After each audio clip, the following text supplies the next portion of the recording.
হরি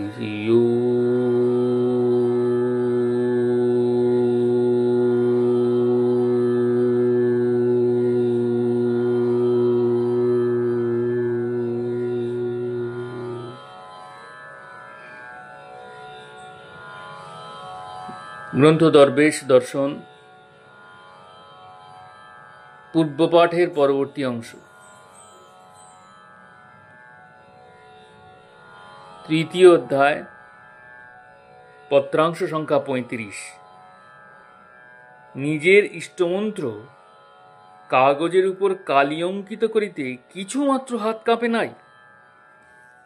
নিজের এই পাণ্ডিত্যের পরিচয় না দিয়া যদি নামটি জানিবার জন্য আমাকে জিজ্ঞাসা করিয়া পাঠাইতে, তবেই ভালো হইত নাকি?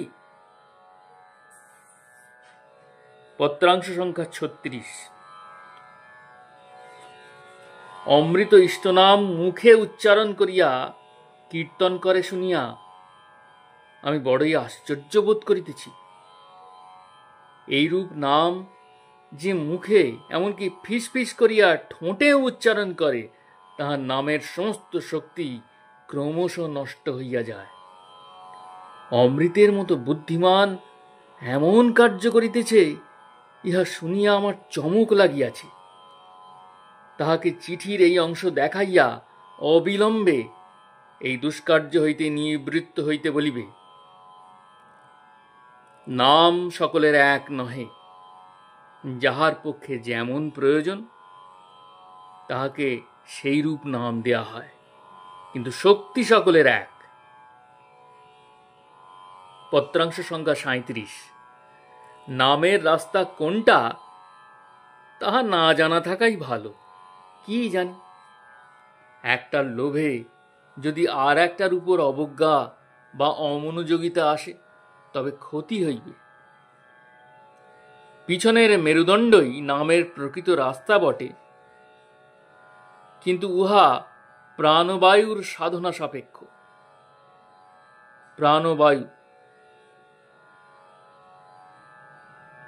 প্রাণবায়ুর অঞ্চল বুক হইতে নাভি। জ্যোতি দর্শন সম্বন্ধেও কিছু বুঝাইয়া বলিতে চাই না। যাহা তোমাকে পাইতে হইবে, যে স্থানে যাইতে হইবে, তাহার তুলনায় এসব কিছু নয়। কোথাও দাঁড়াইও না, কোনো অবস্থাকেই চরম মনে করিও না, চলিতে থাকো। সহজ মনে সরল প্রাণে পরমানন্দে চলিতে থাকো। সব বাধা আপনা হইতে সরিয়া গিয়া অনুকূল অবস্থা আসিবে। প্রত্যহ নিয়মিত আসনে বসা যাহার অভ্যাস নাই, সে যদি বলে সর্বদা হাঁটিতে চলিতে তাহার নাম হয়, তবে সে আত্মপ্রতারিত। কখনো কোনো দিন নাম হইতে পারে, উহাতে কি আসে যায়? নামতা পড়ার মতো মুখস্থ করা চাই। মুখের ভিতর দিয়া শ্বাস প্রশ্বাস ফুসফুসে উহাকে জড়াইয়া দিবে। ফুসফুস হইতে সমস্ত ইন্দ্রিয়ে, শিরা উপশিরায়, রক্তের কণায় কণায় বাতাস চালিত ঢেউয়ের মতো মন চালিত নামের ঢেউ আছাড়ি পিছাড়ি খাইবে। এইরূপে বহুকাল চলিতে চলিতে প্রকৃত শ্বাসের পথের ঠিকানা মিলিবে। তখন হাঁটিতে চলিতে নাম হইবে। এক সময় দুটা নাম হইলেই আহ্লাদে আটখানা হইবার কিছু নাই। প্রত্যহ নিয়মিত বসিতে হইবে। পত্রাংশ সংখ্যা ৩৮। রোগের সময় কাহারও শুশ্রূষা করা ঠিক আসনে বসিয়া নাম করার মতো উপকারী। যে কখনো জীবনে অন্যের সেবা করিবার অধিকার বা সুযোগ পায় নাই, সে দুর্ভাগা। তুমি কমলার সেবা করিয়া ঠিক আমারই সেবা করিয়াছ। তোমার প্রতি শ্বাস প্রশ্বাসে নাম লগ্ন হোক, এই আশীর্বাদ করি। পত্র সংখ্যা ৩৯।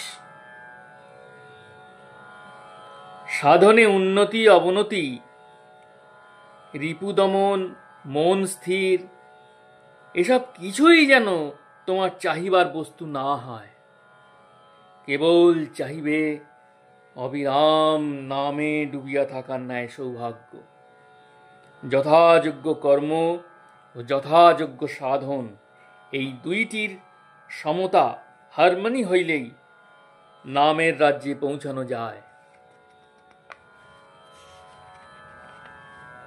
পত্রাংশ সংখ্যা 40। মন কখন কোথায় যায়, কি ভাবে, ওই ভাবনার কতটুকু পবিত্র কতটুকু অপবিত্র, এই সব তদারকে চিত্তকে নিয়োগ না করিয়া কেবলমাত্র কতক্ষণ নাম হইল তাহারই মাত্র হিসাব রাখিও।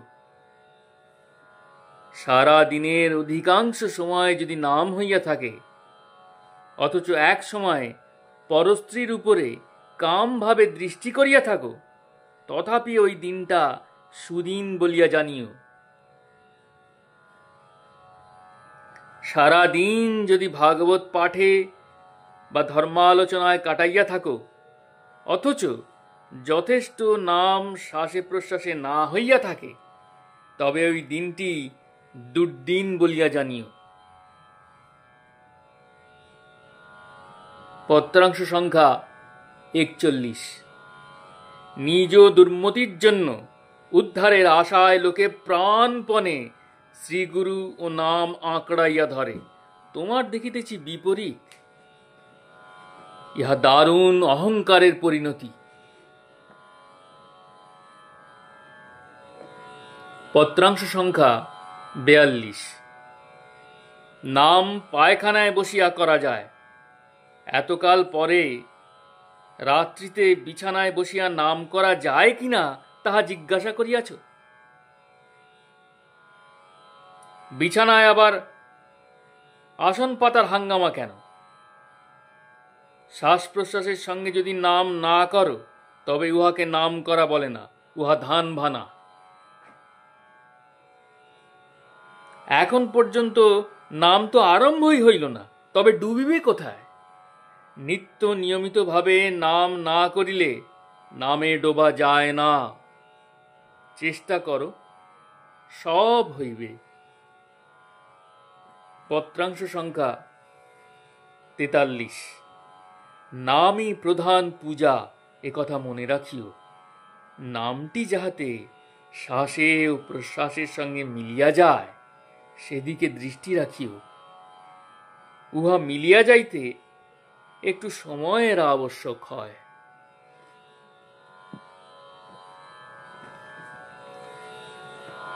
পত্রাংশ সংখ্যা 44। তোমার ভগ্নীর নামটি ঠিক মতো হইতেছে না শুনিয়া বড়ই দুঃখিত হইলাম।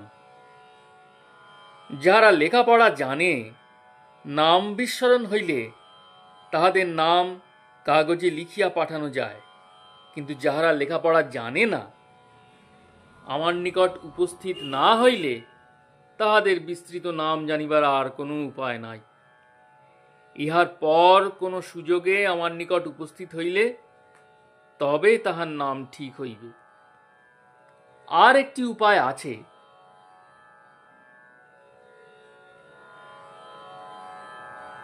যে নাম ভুলিয়া গিয়াছে, উহার একটি অক্ষরও যদি মনে থাকে, তবে নির্জনে আসনে বসিয়া প্রত্যহ অন্তত 1 ঘণ্টা করিয়া ওই মনে থাকা অক্ষর কয়টি স্মরণ করিতে বলিও। ওই রূপ স্মরণ করিতে করিতে কালে হয়তো নামটি মনে হইতে পারে। পত্রাংশ সংখ্যা 45। স্ত্রীলোকের ওম উচ্চারণ করিতে নাই, একথা সত্য, কিন্তু নাম করা তো উচ্চারণ নহে। উচ্চারণ অর্থ বড় করিয়া বলা, মনে মনে জপ করাকে উচ্চারণ বলে না।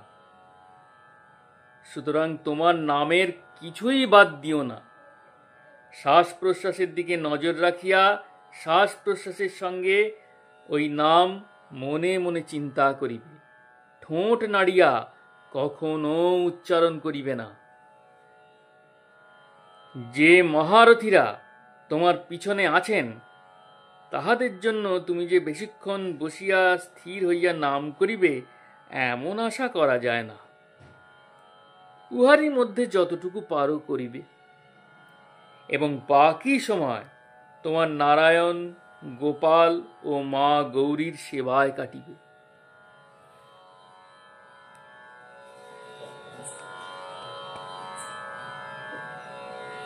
জয় গুরু, জয় গুরু, জয় গুরু, জয় দরবেশ, জয় গোসাই, প্রণাম।